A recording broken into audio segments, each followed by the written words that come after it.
Good morning students, class 11th। आज का विषय है कविता घर की याद, जिसके कवि भवानी प्रसाद मिश्र।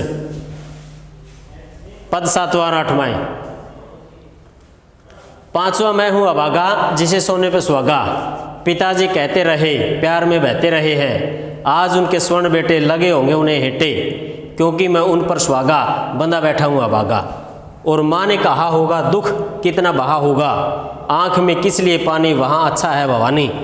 वह तुम्हारा मन समझकर और अपनापन समझकर गया है सो ठीक ही है, यह तुम्हारी लीक ही है। प्रस्तुत पद्यांश हमारे पाठ्य पुस्तक हिंदी में संकलित घर की याद नामक कविता से लिया गया है, जिसके कवि है भवानी प्रसाद मिश्र।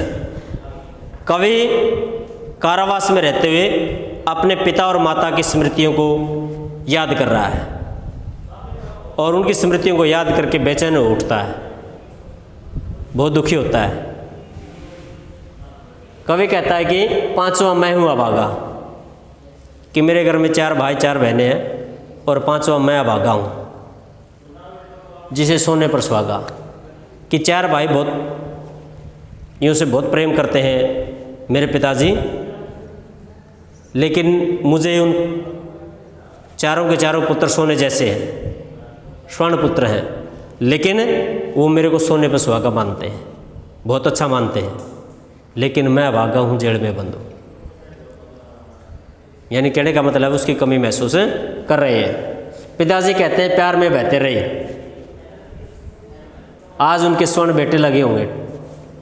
पिताजी कहते रहे, यानी पिताजी कहते रहे कि मेरे चारों बेटे सोने जैसे हैं, लेकिन पांचवा बेटा मेरा सोने पर सुहागा है। सोने पर सुहागा एक मुहावरे का प्रयोग किया गया है, यानी सबसे अच्छा। और वो प्यार में बहते रहे, यानी मेरे को याद करके प्यार में बहते रहे, मुझे याद करके, लेकिन मैं अभागा आज जेल में बंद हूँ, कारावास में बंद हूँ। घर में खुशियों का माहौल होते हुए भी मैं एक भाग्यहीन हूँ जो अपने माता पिता से दूर हूँ। आज उनके स्वर्ण बेटे भी, आज उसके जो चारों बेटे जो सोने जैसे हैं, बहुत प्रिय उन्हें लगे हुए उन्हें हेटे, वो भी तुच्छ साबित होने लगे। जब मैं पांचवा यहाँ पर हूँ, पांचवें को न देख करके वो चारों बेटे बोने साबित हो रहे हैं उसके,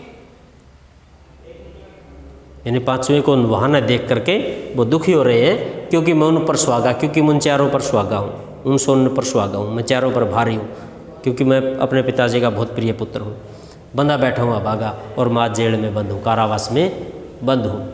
यानी कहने का मतलब है उसके 4 प्रिय जो पुत्र हैं वो बहुत प्रिय होते हुए भी पांचवें को उन पर सोने पर सुहागा मानते हैं। और वो जो कवि अपने आप को भाग्यहीन समझता हुआ इस तरह कि मैं अभागा अपने पिता के प्यार से तरस रहा हूँ, आज जेल में बंद हूँ। और माँ ने कहा होगा, इस पद्यांश से माँ और पिता का दोनों का विचार संवाद है। माँ ने कहा होगा दुख कितना हुआ, जब माँ ने अपने पिताजी उसके पिताजी को समझाते हुए कहा है कि आपका जो पुत्र जेल में बंद है बहुत अच्छा है, स्वतंत्रता संग्राम भारत देश को आज़ाद कराने के लिए जेल में गया हुआ है, तो उसको बताया होगा तो कितना बहा होगा दुख, आँख में किस लिए पानी वहाँ अच्छा हुआ नहीं। अपने पति को समझाते हुए, अर्थात भवानी प्रसाद के पिता को समझाते हुए कहते हैं कि ये आँखों में पानी किस लिए है, वहाँ भवानी अच्छा है, कि जो कारावास में बंद है जो भवानी, वो बहुत सही है, सुखी है, मतलब अच्छा है वहाँ पर भी।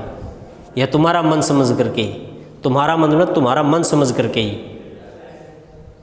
अपनापन समझ करके ही, यानी इस देश की खातिर जेल में गया हुआ है, अपने देश मातृभूमि की रक्षा के लिए, अपने मातृभूमि को आज़ाद करने के लिए वो जेल में गया। यानी तुम्हारा मन समझ करके, अपनापन समझ करके अपने देश की खातिर कारावास में बंद है। गया है सो ठीक ही है, ये तुम्हारी ही लीक है, कि बस वो गया है सो ठीक ही है, उचित है, क्योंकि यह तुम्हारी लीक है। लीक मतलब ये तुम्हारी परंपरा है, तुम्हारी परंपरा के भी परिवार का कोई न कोई सदस्य स्वतंत्रता आंदोलनों में भाग देता रहा है। आज भवानी स्वतंत्रता में है, ये तुम्हारे परिवार की परंपरा है, जो आज़ादी में अपना योगदान दे रहे हैं, भारत मातृभूमि की रक्षा में सहयोग दे रहे हैं। तो ये आँखों में पानी किस लिए है। माँ जो है अपने पति को समझाते हुए भवानी प्रसाद के पिता को समझाते हुए कहते हैं कि आँखों में पानी किस लिए है, कि भवानी वहाँ से कारावास में बंद है, कारावास में बंद होते हुए बहुत अच्छा है। और वो आप लोगों के लिए अपने परिवार की परंपरा को कायम रखने के लिए जेल में गया हुआ है कि परिवार का कोई न कोई सदस्य स्वतंत्रता आंदोलन में भाग लेता रहा है, तो वो भी अपने परिवार की इज्जत के लिए, अपने परिवार की खातिर, हमारी मातृभूमि की रक्षा के लिए कारावास में बंद है। इसलिए दुखी मत हो, आंखों में पानी मत लेकर के आओ। तो प्रस्तुत पद्यांश में खड़ी बोली का प्रयोग किया गया है और संवाद शैली का प्रयोग किया गया है इसके अंदर। सोने पर सुहागा एक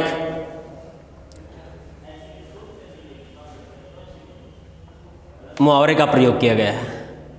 स्वर्ण है, सुहागा है, तत्सम शब्दावली का प्रयोग किया गया है। आशा होगा कि यह पद्यांश आपको समझ में आया होगा। फिर भी अगर कोई समस्या है तो ज़रूर बताएं, आपकी समस्या का समाधान कर दिया जाएगा। धन्यवाद।